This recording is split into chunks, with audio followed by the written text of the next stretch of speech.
This is Getting On with Life, Biblical Wisdom for Successful Christian Living. I'm Chris Field, and this session is titled Missing the Blessing. It's possible to be very close to God's blessing, maybe close to those who are under God's amazing grace, and yet to miss it completely. We are wise to be attentive to where God's blessing is and to reach out to take it for ourselves.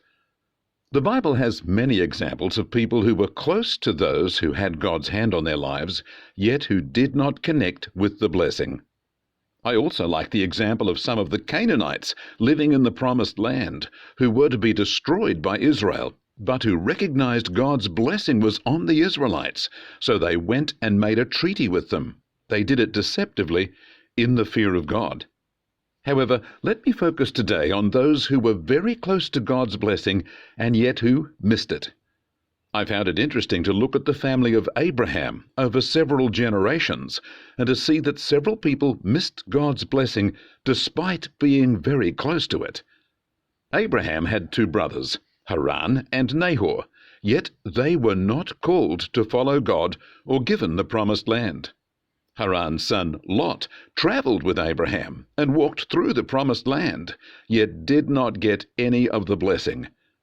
Abraham's firstborn son, Ishmael, also missed the blessing, not being born by God's promise, but by man's planning.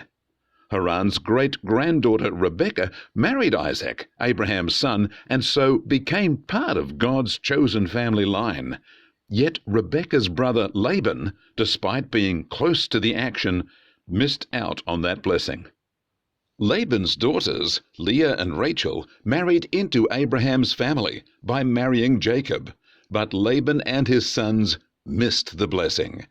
So we see that over several generations there were people close to Abraham and his family line, where God's blessing was settled, who did not become part of that stream of blessing.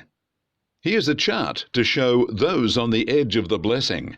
We see on the right-hand side that Abraham had a son Isaac and Jacob, and that's where the blessing went, down to Jacob's 12 sons, the 12 tribes of Israel.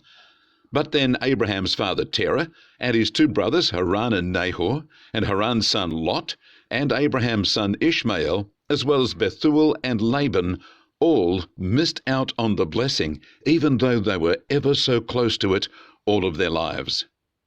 Similarly, there may be people around you who are walking in God's grace, enjoying His blessings, while you feel your life is a mess and you are in turmoil. Don't miss out on the grace God has for you. Let the experience of others prove to you that there is grace to be enjoyed, and it is available to you in this day and age. I once heard a preacher use the expression, "get under the spout where the glory comes out," to prompt people to seek God's blessing and go where it can be found. On another occasion, I heard someone lament that the church they were attending seemed completely dead, and they were getting nothing out of going there. My question was, then why are you still going there? Sometimes we don't have a choice due to family connections and the like, but we can still find other places to connect with people who are enjoying God's blessing. Back in the late 1960s, my parents became aware of the power of God available today. Their church had taught them that God doesn't do anything today like He did in Bible days. When my dad's friends began to be powerfully touched by God, my parents began a tentative search to find out what God would do in today's world.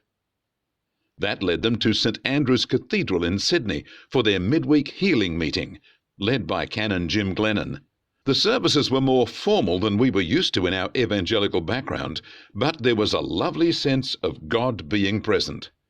From there, Mum and Dad and the rest of us began attending a Pentecostal church for midweek meetings, while still attending our regular Sunday services.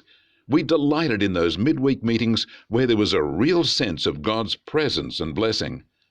Eventually, my dad was forced to leave our original Sunday church connection if my dad did not give up his ideas that God still moved in our world today. Along the way, there were several of our family friends who also attended various meetings where we enjoyed God's blessing. Several of them were wonderfully touched with miracle healing and delight.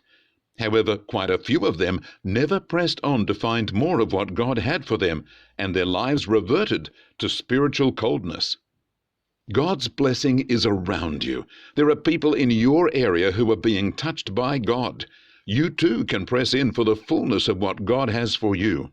But sadly, you can also miss the blessing too. Don't be like Lot or Laban, who came so close to the stream of God's blessing and yet missed it altogether.